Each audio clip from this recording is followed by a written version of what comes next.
Selamat malam semuanya.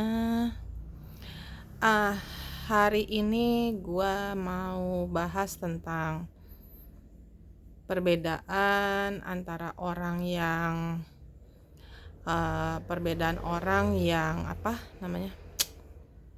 ahli agama, mau itu pendeta, pandita, biksu, ustadz, ustazah, kiai apa segala macam, sama orang yang sudah paham, mengerti, dekat dengan alam. Tapi ini perbedaannya menurut gua ya, menurut gua. Yang namanya pro dan kontra itu ada, yang namanya perbedaan pendapat juga ada ya. Jadi ini menurut pendapat gua berdasarkan pengalaman gua yang gua rasakan, yang gua alamin sendiri ya, gitu. Jadi gua ini kan lahir dari keluarga Kristen Protestan. Bapak gua Cina, ibu gua itu Jerman Jawa. Jawanya itu dari Cirebon. Nah, nikah gua masuk Islam. Sampai akhirnya gua balik lagi jadi Kristen. Lalu sampai gua dibaptis segala macem, dan gua termasuk Kristen yang fanatik dan benci dengan Islam. Ya jujur aja gua sangat merasa bahwa agama Islam itu sangat menindas wanita waktu dulu ya. Waktu gua belum baca Al-Quran, waktu belum gua pelajarin Al-Quran, itu yang ada di otak gua. Nah, ini yang harus kalian orang-orang yang beragama Islam di Indonesia harus tahu. Pemikiran, penilaian orang yang non-muslim ya, melihat kelakuan kalian, melihat kelakuan kita yang beragama Islam ini bagaimana, itu yang mereka pikir itu yang diajarkan oleh agama kita. Itu yang diajarkan, diterapkan, ditulis, dikatakan, disuruh dalam Al-Quran gitu loh. Makanya mereka itu menilai di Islam itu kok boleh nikah 4 kali. Tapi kan karena mereka gak pernah baca Al-Quran, mereka kan gak tahu sebenarnya kan aturan boleh nikah ini kan disalahgunakan oleh laki-laki zaman yang sekarang ini gitu, yang kemarin-marinya disalahgunakan gitu kan, disalahartikan. Nah, orang yang non muslim kan nggak tahu karena nggak baca Al-Quran seperti itu. Terus kita yang non muslim juga sering menilai bahwa perempuan-perempuan yang pakai kerudung, jilbab gitu ya, apapun lah sebutannya kalian, gue taunya cuma jilbab doang deh ya, nggak tahu hijab apa segala macam, gue kagak ngerti deh ya. Tapi kok kelakuannya masih seperti itu gitu loh. Masih kelakuannya suka ya, masih suka yang nggak baik lah ya. Kelihatan kadang ya masih kita suka lihat ya, ada yang keluar masuk check-in hotel gitu ya gue juga tahu lah gitu ya, anak-anak mahasiswi ya pada pakai kerudung tapi kayak begitu kelakuannya. Terus pakai kerudung tapi kok bajunya ketat, teteknya kelihatan, pahanya kelihatan, perutnya kelihatan.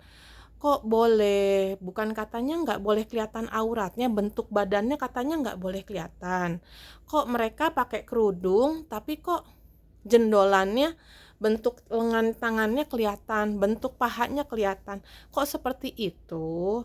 Nah, kita yang non muslim ini berpikir, kok jadi kayak orang munafik ya?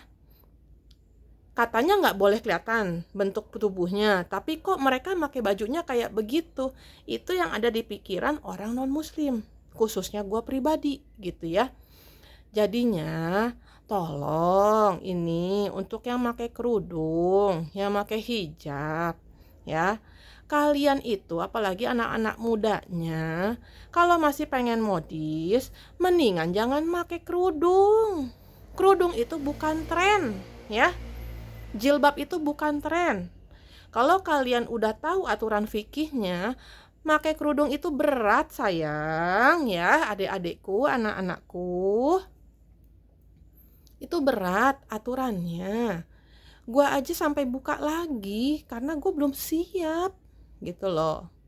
Bukan masalah harus ya daripada nggak ini kerudungin hati dulu gini-gini. Bukan soal itunya aja gitu loh. Karena kerudung ini adalah remnya kita. Jadi kita benar-benar harus menjaga kata-kata kita, lisan kita yang mau keluar, sikapnya kita, kelakuannya kita. Itu harus mencerminkan semua yang ada di Al-Quran gitu loh. Ya nggak boleh deketan sama laki-laki, nggak boleh salaman dengan laki-laki gitu kan. Yang benar-benar harus sopan, harus ramah. Itu tuh harus benar-benar dijaga adab-adapannya gitu loh. Jadi lah ini kan pakai kerudung tapi pegangan tangan, masih pacaran, boncengan, nempel deket ya sampai dikekepin kayak apaan tahu gitu kan. Kan nggak boleh kayak begitu. Kan di Al-Quran ada ya, di ilmu fikihnya juga ada ya. Selain kita juga harus bisa ya baca Al-Quran, bisa ngaji gitu kan. Kita harus tahu arti terjemahan Arabnya itu apa. Kita harus juga paham, harus ngerti apa yang ditulis, makna tulisan di Al-Quran itu apa. Terus kita juga harus praktekin gitu loh. Jadi kalau pakai kerudung atau hijab itu berat ya. Ingat ya, bukan modis loh, bukan tren loh sebenarnya ya. Makanya zaman dulu itu jarang yang pakai kerudung, pakai jilbab. Kita pakai kerudungnya biasa aja gitu loh. Kayak istrinya Gus Dur gitu kan, makanya kalau zaman dulu tuh. Nah, inilah yang jadinya dua hal ya. Ini baru dua hal. Masih banyak hal-hal lain yang menilai jelek agama Islam. Padahal setelah gue baca Al-Quran, gue sedikit tahu ilmu fikihnya, itu kelakuan kita nih ya, umat Islam di Indonesia sama yang ditulis di Al-Quran itu banyak jauh berbeda. Kalian tuh kelakuannya ya banyak yang tidak mencerminkan apa yang di aturan di Al-Quran tuh, banyak yang tidak mencerminkan lah kelakuan kita tuh ya. Jadi yang kita itu seringnya nggak terima kalau agama kita dianggap jelek, dipandang jelek, diomongin jelek. Kita nggak terima Islam dijelek-jelekin sama non-muslim. Tapi kita umat Islamnya sendiri ngejelekin agamanya sendiri. Kalian harus sadar itu. Ya kita lah yang ngejelekin agama kita sendiri. Dengan apa? Dengan kelakuannya kita gitu loh. Dengan kawin lagi, nafkahin satu istri aja kalian gak bisa, belum bisa mencukupi, udah pakai kawin lagi gitu kan. Kalian menceraikan istri ya, kalian menjandakan istri kalian demi nikah sama janda lain. Anak kandung enggak dibiayain, anak orang lain kalian biayain. Otak kalian di mana? Apa itu mencerminkan di Al-Quran? Tidak ya. Kayak tadi pakaian juga kelihatan bentuk badannya. Apakah itu yang ditulis dalam Al-Quran dan hadis? Tidak ya, kan tidak boleh kelihatan aurat, tidak boleh kelihatan bentuk tubuh ya. Kayak begitu, harus lurus kan, harus lebar pakai bajunya. Kenapa dilanggar? Kenapa masih pakai baju ketat-ketat, mececet? Kalau masih pengen baju-baju ketat, nggak usah pakai sayang ya. kita menjelekkan agama kita sendiri. Kasihan agama Islam. Yang ngejelekin bukan orang lain, tapi diri kita sendiri yang ngejelekin. Gitu loh. Ya. Itu, ini baru pembahasan sampai sini doang nih, udah 10 menit gua. Gitu loh ya. Nah, lalu tahun 2008 itu gua ada satu hal yang bikin gua jadi pindah jadi agama Islam. Dan yang ngajakin gua pindah jadi agama Islam itu bukan manusia ya, tapi kalian boleh sebut jin, atau kalau gua bilangnya leluhur gua. Ya dialah yang ngajakin gua masuk Islam. Akhirnya gue ikut masuk Islam gitu loh. Yang ngajarin wudhu, yang ngajarin tata cara sholat. Kalau bacaannya gue baca dari buku ya. Bacaan sholat gue ada kan, buku tuntunan yang buat sholat kan ada kan, gue belajar dari situ. Tata cara sholat juga awal-awal waktu belum beli buku itu, tata cara sholat sama wudhu itu dia yang ngajarin. Dia ngajarin hari ini, gue masuk Islamnya tahun depan. Sekitar dari berapa tahun? 8 bulanan lah. 8 bulan kemudian gue baru masuk Islam ya. Sebelumnya ya selama itu ya gue diajarin sama yang makhluk goib ini. Seperti itu. Dan sampai hari ini ya, sampai hari ini gue masih Islam. Anak-anak gue Kristen. Gue gak pernah mengatakan gak boleh harus begini harus begitu. Kalau kalian nanya kok diizinin sih anaknya jadi Kristen gini.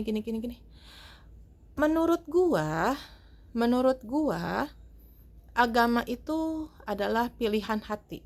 Kayak kita mencari pasangan gitu loh.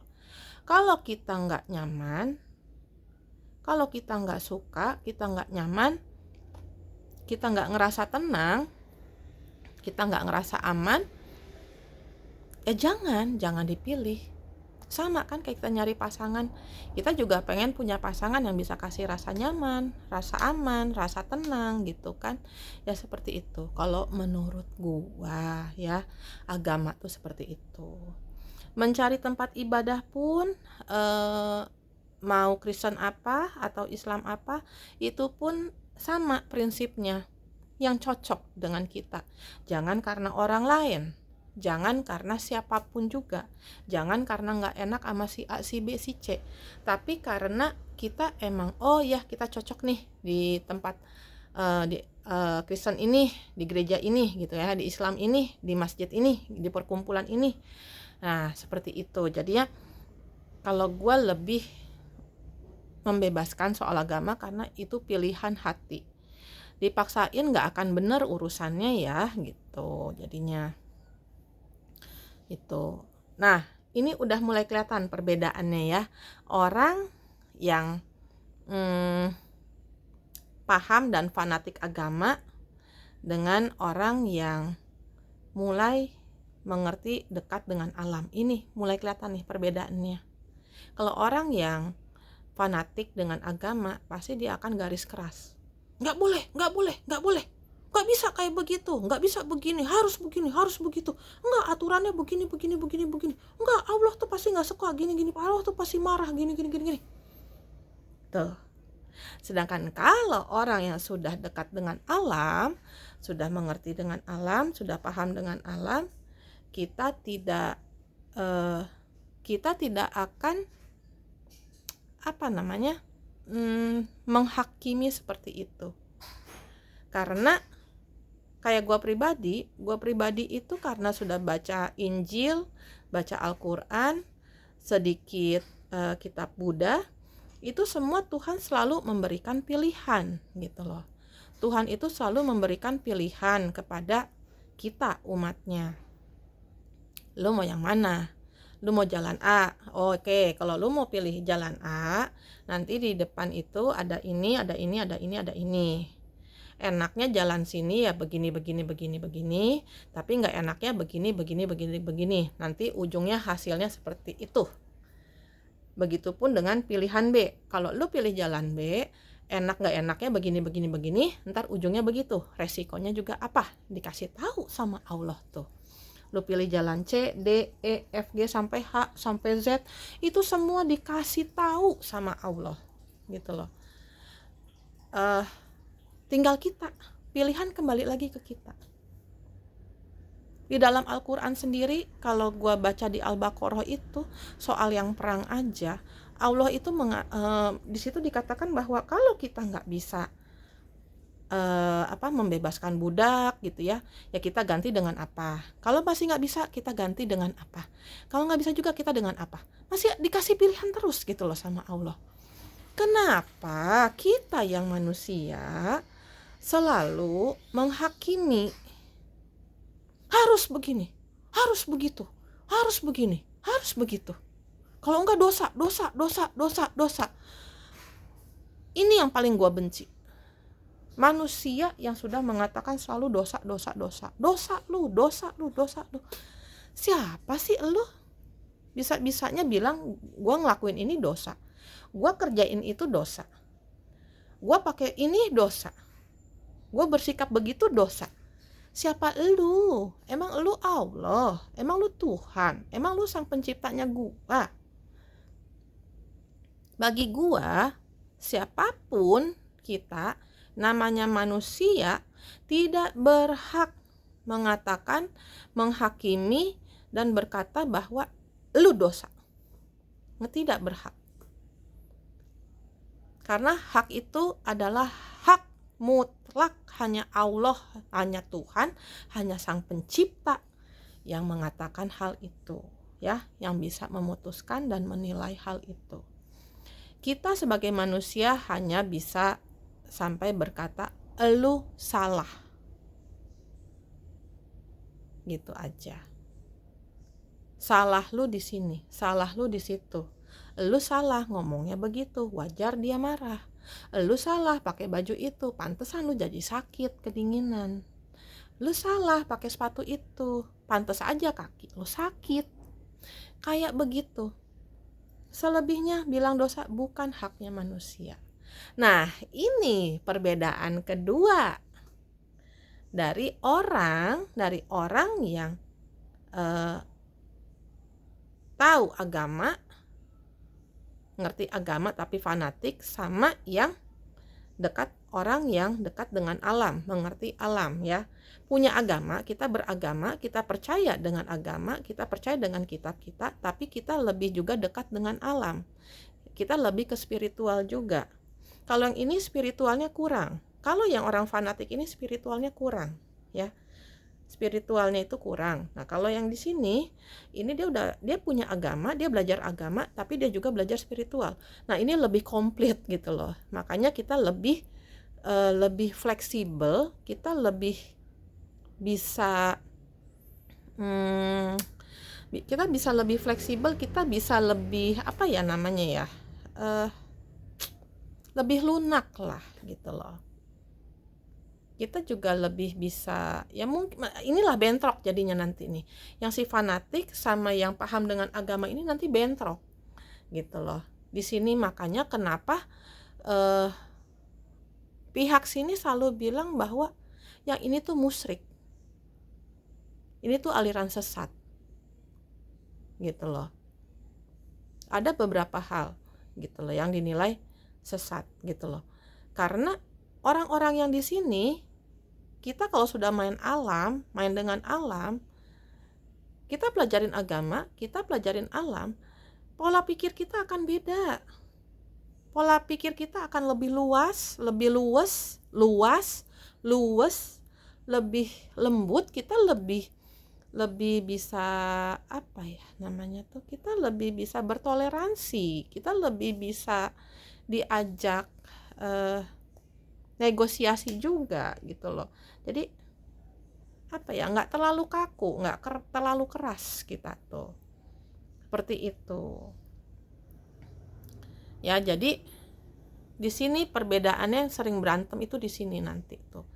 Makanya kalau gue suka ditanya soal agama, pendapat gue soal beragama itu bagaimana, gue kadang suka nggak berani karena pola pikir gue itu berbeda dengan mereka. Pola pikir gua itu ya logika dipakai, agama dipakai, perasaan pun dipakai. Jadi semua 3 hal itu dijalanin. Kalau yang di fanatik ini kan enggak. Paling cuma 1 atau 2 hal aja yang dipakainya gitu loh. Yang lainnya enggak. Jadi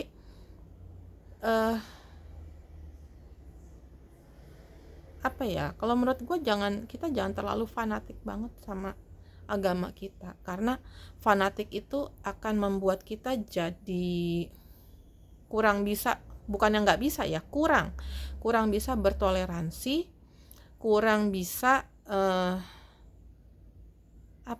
kurang bisa bersahabat dengan agama lain, karena gue lagi ngomong agama di sini, agama ya, dengan agama lain. Orang fanatik itu selalu merasa agamanya yang terbaik, agamanya yang terbenar, agamanya yang terhebat, terbagus, pokoknya yang ter. Itu orang fanatik gitu loh. Sedangkan kalau menurut gua pribadi yang udah masuk ke agama dan spiritual ini, gue tahu ini ada banyak kiai, apalagi di aliran NU ya, banyak lah kiai, ustadz, ustazah, semua itu yang kayak gue banyak banget yang pelajarin agama dan juga spiritual. Menurut gue